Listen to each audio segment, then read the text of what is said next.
कहाँ एलिगेशन बताऊं? बोलिए भाटी साहब, आ रहा हूं किशोर जी इसके बाद। पढ़े लिखे लोगों के लिए, कानूनविदों के लिए, जो सुप्रीम कोर्ट के एडवोकेट हैं हमारे भाई वाजपेयी जी, उनके लिए तो कानून में साफ लिखा हुआ है कि जो एक्ट करता है, अपराध को जो क्रियान्वित करता है, उससे ज्यादा अपराधी वो है जो उसका जाल बुनता है।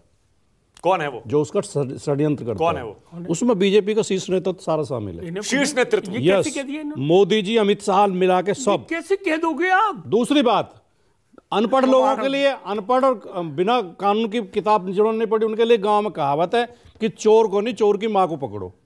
चोर की माँ से मतलब वो माँ नहीं होती जो जन्म देने वाली, जिसने चोरी सिखाई है मानक उसे पकड़ो। असली न्याय तब होता है। आप कानून वाजपेयी जी को सिखा रहे हैं, बताइए। और मानक जी, एक बात और कह दूं, मैं आपसे माफी चाहता हूं, मैं एक बात और कह दूं, इसे खाली चंडीगढ़ मेयर चुनाव सोच के मत इसका विश्लेषण करो। ये भारतीय लोकतंत्र को समाप्त करने का षड्यंत्र है। ये भारत देश के लिए बहुत ज्यादा चिंताजनक बात है जो भारतीय जनता पार्टी कर रही है। और मैं बहुत जिम्मेदारी के साथ कहना चाहता हूं, मैं मोदी जी के जो संभल में उन्होंने भाषण दिया कल की पीठ में, उसको जोड़ते हुए इससे दुनिया के आप तानाशाहों का इतिहास पढ़िए। पहले वो लोगों को बरगलाते हैं, पहले समर्थन हासिल करते हैं। जब तक उन्हें समर्थन मिलता रहता है तो ठीक है, वो नेता बने रहेंगे। और जब उन्हें लगता है जनता तुम्हारी असलियत समझ के तुम्हारे विरोध में जा रही है, फिर वो बंदूक का इस्तेमाल करते हैं, जेल का इस्तेमाल करते हैं, तानाशाही करते हैं। दुनिया के तानाशाहों का इतिहास है। मोदी जी का भाषण बहुत चिंताजनक है जो उन्होंने कल की पीठ में दिया कि आजकल तो लोग ऐसे हो गए हैं, माहौल ऐसा हो गया है, जमाना खराब हो गया है कि कोई आप मुझे चावल की पोटली भी दे दे तो उसकी वीडियो बना लेते और कहते कि कुछ दे दिया इन्हें, और सुप्रीम कोर्ट तुरंत संज्ञान ले लेता है और सुप्रीम कोर्ट आदेश। यानी इसका अर्थ क्या है? मोदी जी को न देश की जनता पे भरोसा रहा, अब न सुप्रीम कोर्ट पे भरोसा रहा। जो मोदी कहें वो सही है, बाकी सब खराब। भाटी साहब एक काम करिए, ये बहुत खतरनाक भाषण था। ओके, मैंने आपकी ये बात मान ली, सुप्रीम कोर्ट ने भी कह दिया आपका, मैं उस पर चैलेंज नहीं करूंगा, लेकिन आप भी मान लीजिए ना कि बैलेट पेपर पर चुनाव कराना खतरे से खाली नहीं है। नो, यही बेईमानियां होंगी बैलेट पेपर में। पाटिल साहब सही कह रहे थे, बैलेट पेपर पे था, पकड़ी तो गई गलती, ईवीएम में तो पता ही नहीं चलता। क्या बात कर रहे हैं? कहीं से दूर से सेटिंग हो जाती है। ईवीएम में धांधली है, या तो वीवीपैट 100% किया जाए वीवीपैट। मानक जी, ये लोकतंत्र का मखौल मत उड़ाइए प्लीज। मेरी आप सबसे अपील है, प्रधानमंत्री के खिलाफ जब आप आरोप लगाते हैं ना, तो जरा संवेदनशीलता से बात करनी पड़ेगी आपको। ये थोड़ी आप कहते हो कि सर मेयर के इलेक्शन में रिटर्निंग ऑफिसर ने जो काम किया है वो 120 के मुलजिम प्रधानमंत्री जी बन जाएंगे। क्या कर रहे हैं? 2 फैसले आए सुप्रीम कोर्ट के एक सप्ताह में, 2 टिप्पणी आई हैं। रोज आते हैं 50 फैसले। क्या बात है? इलेक्टोरल बॉन्ड में भी सुप्रीम कोर्ट ने कहा है कि ये असंवैधानिक था।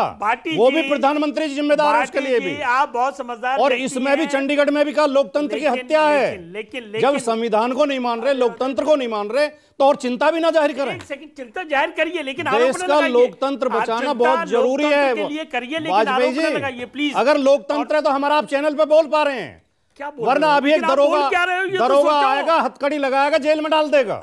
इसलिए इस लोकतंत्र को बचाना बहुत जरूरी है। इसके लिए हमारे करोड़ों लोगों ने कुर्बानियां दी हैं, तब ये लोकतंत्र हमें हासिल हुआ है। ये किसी ने तस्तरी में सजा के नहीं दिया हमें, ये खून पसीना बहा के हासिल किया है। वाजपेयी जी, कानूनी इसे बचाने की चिंता हर किसी की होनी चाहिए। मेरी एक बात सुनिए, पहला मेरा ऑब्जेक्शन है बड़ा सॉलिड कि इस तरह से विपक्ष के प्रवक्ताओं को कोई हक नहीं पहुंचता कि 140 करोड़ देश के प्रधानमंत्री पे निराधार और आरोप लगाए जाए। This is very unfair. जब आप लोकतंत्र की बात करते हो तो लोकतंत्र में यह भी है कि प्रधानमंत्री की गरिमा को ठेस जाने अनजाने में नहीं पहुंचाएंगे। कैसे? क्या इनके पास सबूत है? सुप्रीम कोर्ट कह रहा सबूत देने की क्या जरूरत है? सुप्रीम कोर्ट कह रहा, दोनों बातें सुप्रीम कोर्ट ने कही। सुप्रीम कोर्ट ने बिल्कुल नहीं कहा प्रधानमंत्री का कोई नाम नहीं है, बीजेपी का कोई नाम नहीं है। चंडीगढ़ चुनाव में लोकतंत्र की हत्या हुई है भाई।